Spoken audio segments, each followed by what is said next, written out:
Teka, nangyari? Kung ano-ano na rin ba ang na-imagine yung gawin dahil sa sobrang inibyeros? The heat is really on.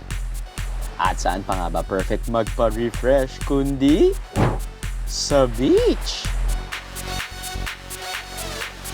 Hahanap tayo ng lugar na ang daming mapapaliguan. Itong side ng Pangasinan na to, I just feel na you still have that serenity, you know, the peacefulness, the quietness that one wants to experience. Siyempre, kung saan ang dami ring malalantakan. Tapos wala yung mangga. Ang sarap! Iba yung bagong luto. Yan yung tinuturo ko. Yan. Masarap palahin to, sir. Ang dami ring makikilala, kaya isama na sila. Ay, na-enjoy ko na lang kasi wala na akong gaanong problema ngayon. Ang problema, alam kong dalhin. Kung kahirapan, hindi problema yan.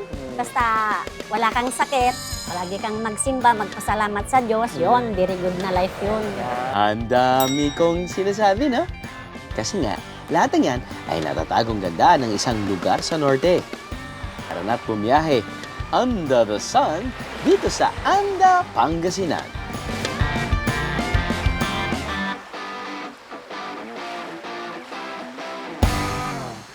Ang bayan ng Anda, dating part po kami ng Zambales. Dati rin po kaming part ng bayan ng Bolinao.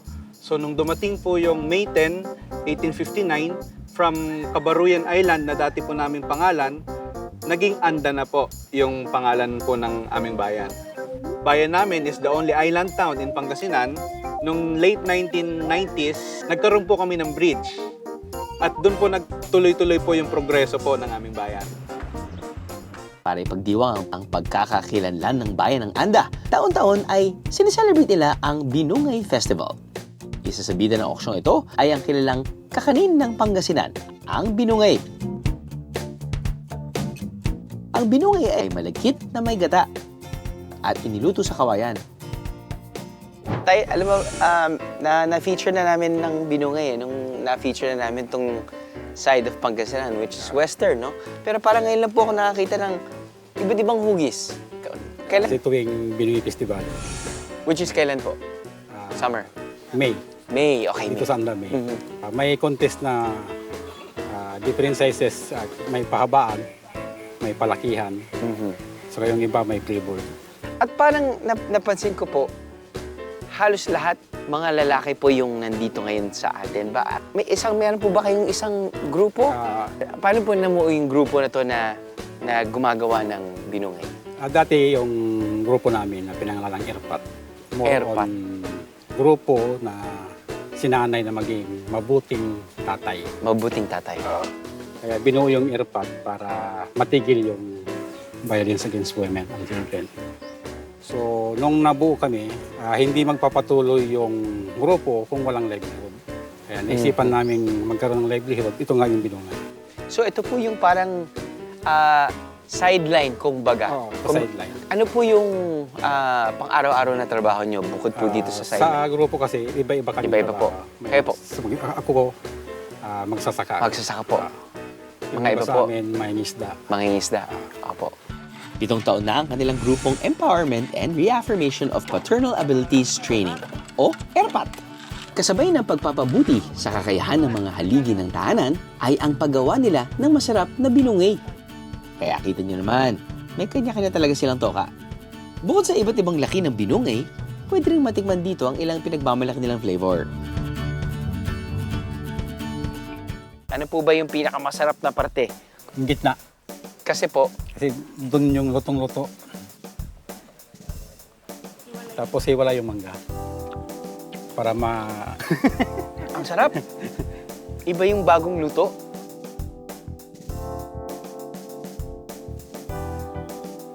So meron siyang carrots. meron.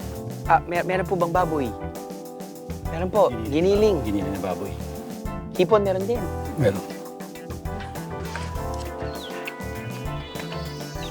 Bukod sa plain at flavored, ni-level up pa nila ang binungay.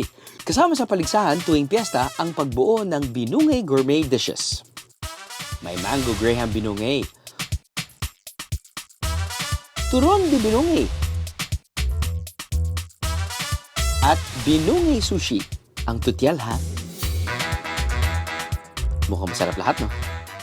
Para matikman lahat yan, maglalaro muna tayo ng Flip the Bottle Challenge. Kailangan lang mapatayo ang bote pagkahagis. Pag nagawa ito, pwede nang pumili ng titikman. Easy? Not so fast.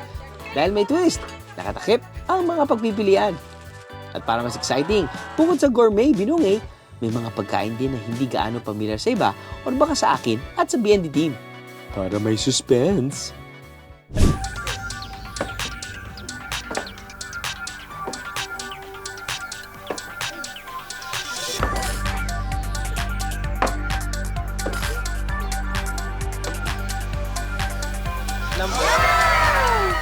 Ang napili ni ate, ginataang olnok.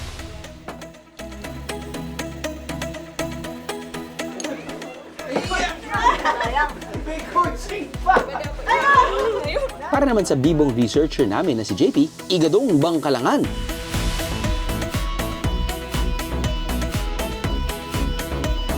Nice one, ate. Turon di binungay ang para sa'yo.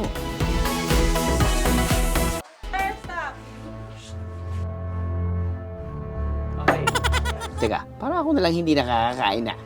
Balik na rin na nga natin ang rules. Kapag nabuwal ang bote, makakakain. Hehehe. Hashtag para-paraan. Bukod sa masarap na pagkain, isa rin sa ibinibida ng ANDA ang kanilang Buri Handicrafts.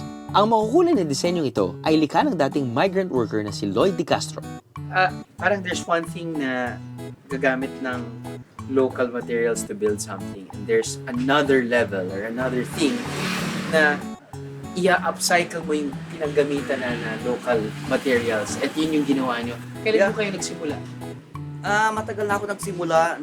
Pinakaunang ginawa ko, SD ref magnet. Nagsusupply na ako after sa beach. Naghanap sila ng bags. So gumawa ako ng bag. Ang problema ko, nagsusupply ako. After 3 months, naghahanap sila ng bagong idea. Parang hindi na siya buri, no? Buri pa rin siya, Buri pa rin. pero kinumpine ko siya sa kawayan. Ay, oo. Naging bilao. At least nakikita nila na yung bilao na andyan lang sa tabi-tabi, ngayon naging bag na. Yung gamit ng buri, yung silag na tinatawag namin, hindi lang siya para sa bag. Okay? Para sa canvas.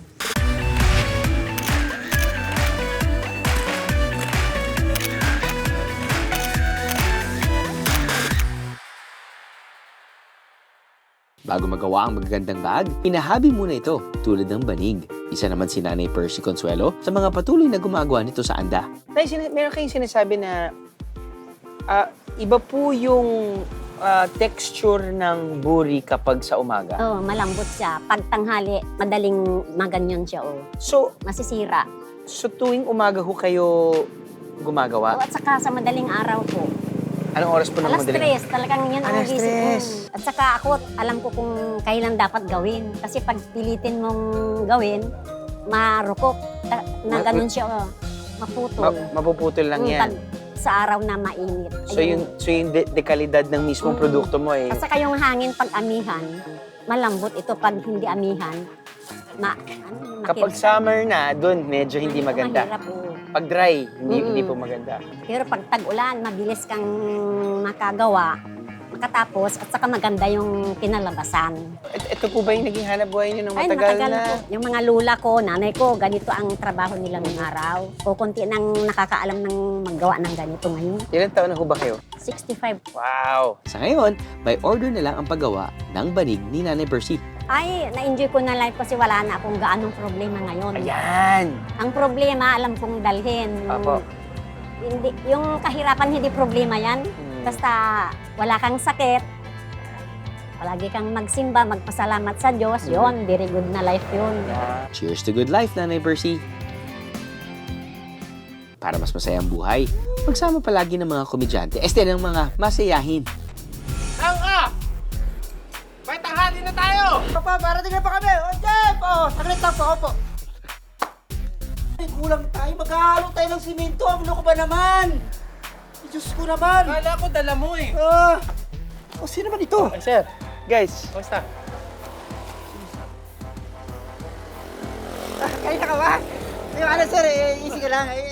Nabili mo ba ito? Ano? Teka lang. Teka lang. Saan ba kayo papunta? Ay, sir na. Opo, saglit lang po. Opo. 5 minutes. O yan, kausap ko sir. Magkano kami? May kontrata kayo? Action kami. Hindi, Hindi. hindi. Dito.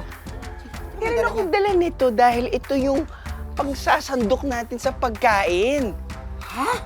Mali sir nakarating sa amin. Yan yung tinuturo ko. Oo. Kala niyo sir, di ako handa. Ayun. Hindi pa ba sinabi pala? Yan. Parang itong comedy king at prince ng biyahe ni Drew Team na hindi ko alam saan pupunta.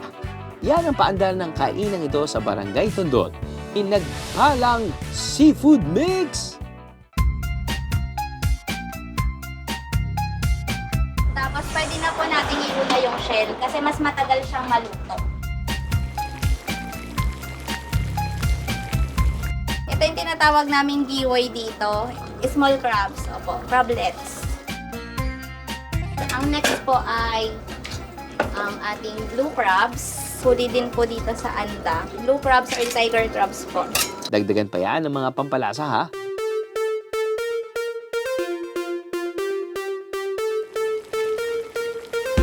Siyempre, ihuhuli ang mga madaling maluto, pusit at hipon. 500 pesos bawat isang pala. Kaya dapat magaling kayong magpala, biyeros ha, para masulit nyo. Oy. Ito yata, ito lata. Parang mayabang ako. Allergy naman ako dito. Uy. Hindi, ang dami rin nito.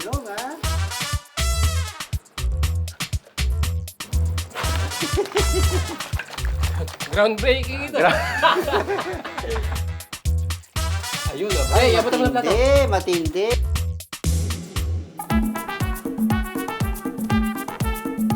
Sir, alam mo ba, pag bumili ka niyan sa palengke, Meron pa rin talaga siyang baon. hindi talaga sa itsura lang yan, sir. Pag daan sa pogi o naman, paano mo mapili? Paano? Abubuhatin mo, sir, pag medyo mabigat, yung may laman.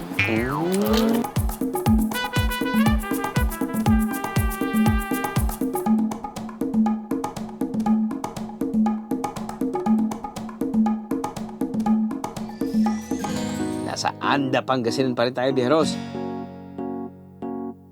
5 pesos para makapagpalamig. Tara sa Subor Spring. Yup, 5 piso lang ang entrance fee. Pwede nang magtampisaw sa malamig na tubig ng bukal na to.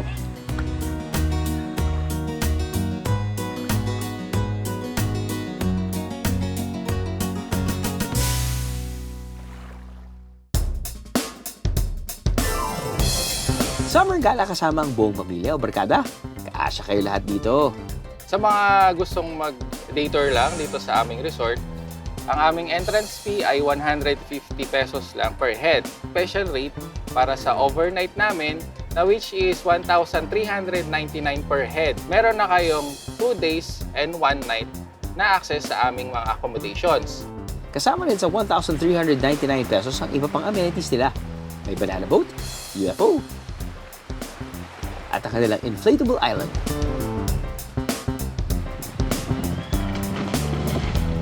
At para kumpleto, magpahanda na rin kayo ng boodle fight sa kanila.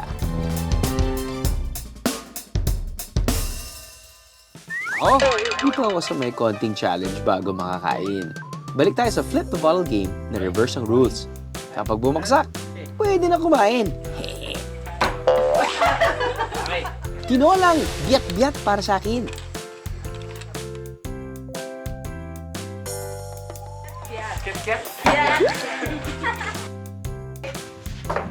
Didilayaki para kay Tay Daniel.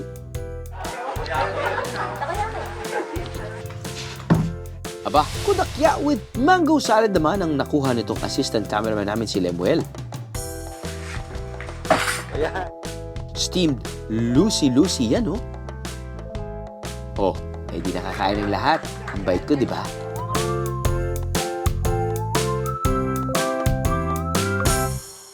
Busog na lahat, malamang siesta ng kasunod niyan.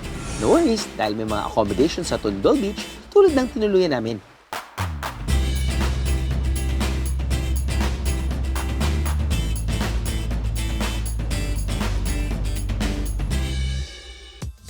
Kapag nakapagpahinga na, balik na tayo sa dagat. Mga ilang minuto pa sa bangka, ito na ang bubungad sa inyo, Beneros. Ang lihim ng Anda, ang ganda. May entrance fee na 5 pesos at environmental fee na 45 pesos para sa mga gustong pumunta sa sandbar na ito. Marerentahan ng mga bangka for 3,500 pesos at kasya na rin ang 10 hanggang 15 tao. Depending on the condition of the sea, kung maalon o hindi, but roughly 15 to 30-minute boat ride. And usually, dinadaanan to ng mga tao bago sila pumunta doon.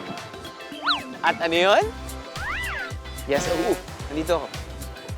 Ladies and gentlemen, you see 100 Islands. Pero itong side ng Pangasinan na to, parang I just feel na you still have that serenity, you know, the peacefulness, the quietness that one wants to experience. Generally speaking, sa mga pinuntahan natin for the past couple of weeks, lalo na sa beachside, parang medyo unti-unti akong kinikilig. Dahil parang, uy, okay pwede itong balikan kasama ng pamilya ko dahil it's still pretty quiet. At kahit paano na may mga bagong small resorts na nagtatayuan. At least you have the comfort, you have options already, you have accommodation options, you have food options, but still, hindi pa masyadong maraming tao. I'm liking this place.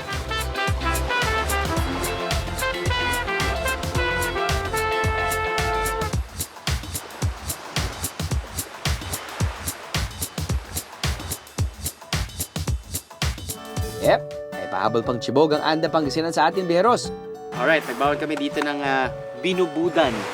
Ito ay parang fermented rice na usually kinakain daw nila tuwing umaga. The best time is to consume it kapag umaga dahil ito daw ay para sa mga acidic. So, I guess it's good for the gut. Tama po ba? Pag-aamuin mo, para siyang...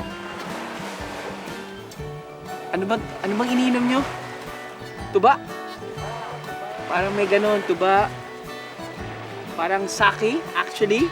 Dahil nga, rice wine, sake. So,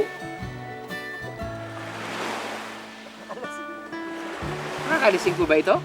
Hindi. Okay, so not fermented in a way na meron na siyang alcohol.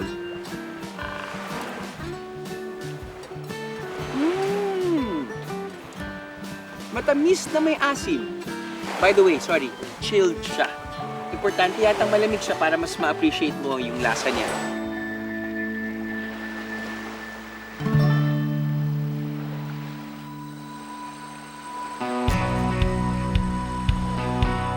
Konting hatching na lang, bulinaw na kayo. That's why yung Anda naging under the radar lang. Hindi talaga namin pinupuntahan. Dumadaan lang kami ng Anda papuntang Bolinao. Pero parang yung pagiging underdog niya ay, I guess, nagiging advantage niya ngayon. Bakit ka mo? Para sa akin, hinahanap ko na ngayon yung medyo tahimik na lugar. Yung hindi masyadong crowded. At parang tama yata yung sinasabi nila na yung Anda ay hidden gem ng Pangasinan. Paanda rin na yung summer goose nyo, Beneros.